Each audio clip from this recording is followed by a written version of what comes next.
fly 3 hours south and east from Atlanta, past the Bahamas and Nassau, and the eastern tip of Cuba, and you'll find the Republic of Haiti. From the air, miles and miles of wide open country, almost spacious. On the ground, it's a different story. Despite having a viable tourist industry, Haiti is one of the world's poorest countries, with poverty, corruption, poor infrastructure, lack of health care, and lack of education cited as the main sources.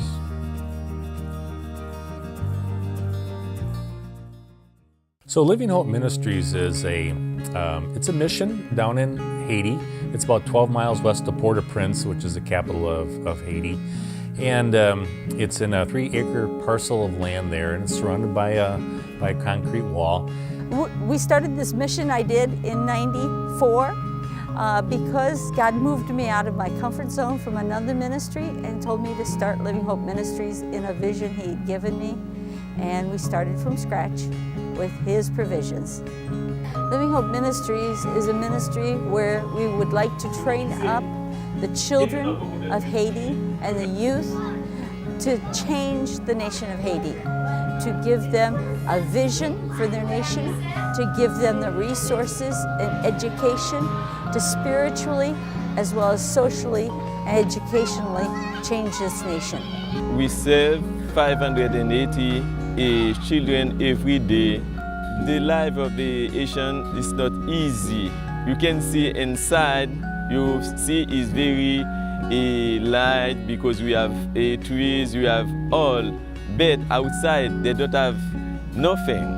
Just the parents, sometimes the father don't do nothing, mother don't do nothing, but it's not easy for them to live and do things. Why we working very hard to see how we can give them a better life. On this campus, they have really 3 primary components of the mission. They have a primary school, which includes preschool, 3-year-olds, all the way up to 6th grade. And then they have a very, very active trade school. And so there's about 300 students that participate. All of our children attend trade school from 3rd grade up, and many of them, even as they go to high schools, continue in the trade school. Plus, about 50% of our kids in trade school now are from the communities surrounding. Some come as far as maybe 15, 20 miles away. And they have classes in baking, sewing, tailoring, embroidery, business classes, welding, and they hire professional teachers to teach those classes.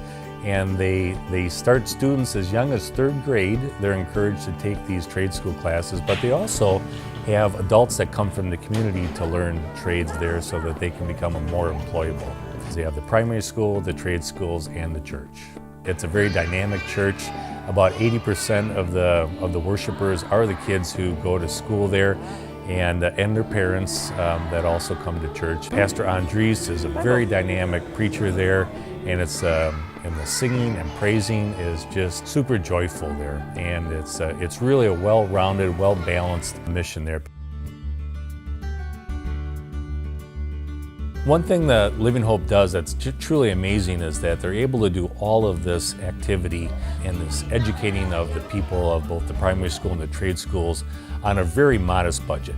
So in terms of US dollars, their budget is about $160,000 a year, which is the same as probably one upper middle class American family.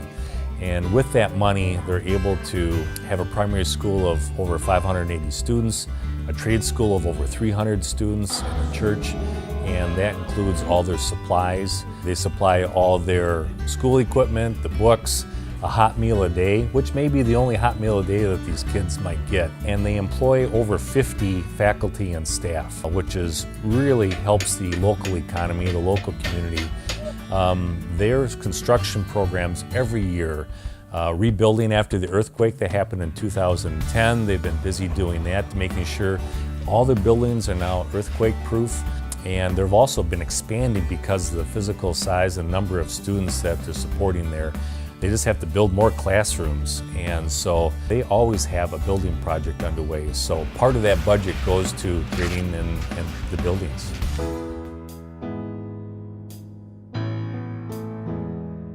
So I've been involved with the sponsorship program for a number of years. Sponsorship is an opportunity for people who may not be able to go to Haiti but want to be involved with the mission somehow.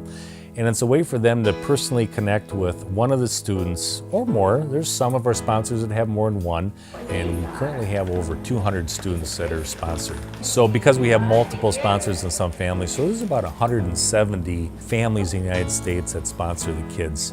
And they come from 14 different states, so there's a very broad base of support. The sponsors get a lot out of it as far as relationship and learning to pray for these children and communicating with the children like a pen pal. And the children and the sponsors often grow together and become family. The funding we receive from the sponsorship program is really, really important to the support of the school. This sponsor help us to have funds, help us to have all the material we need to help the child can have the trade and can have one education better in Haiti. It helps pay payroll. It helps pay for books for their classes. It helps give them a meal a day. It provides also hands-on education here and also for them to attend the trade school as well as the primary school. So about 2/3 of the primary school budget comes from the sponsorship program. And it's just super important to have that very broad-based support, financial support, that creates a very consistent giving pattern to support the school all through the school year. And so it's a really important part of Living Hope Ministries and able to function and to keep it viable.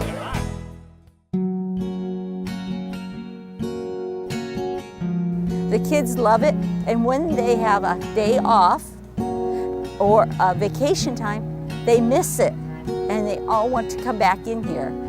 The mission is for me is the life, because we pray, we worship, we serve is the life, because Jesus Christ given the life for us to pray, to serve, and to help people. For me, the mission is also my life.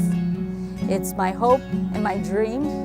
It's giving hope to the children and the future of Haiti, that they will become the leaders tomorrow.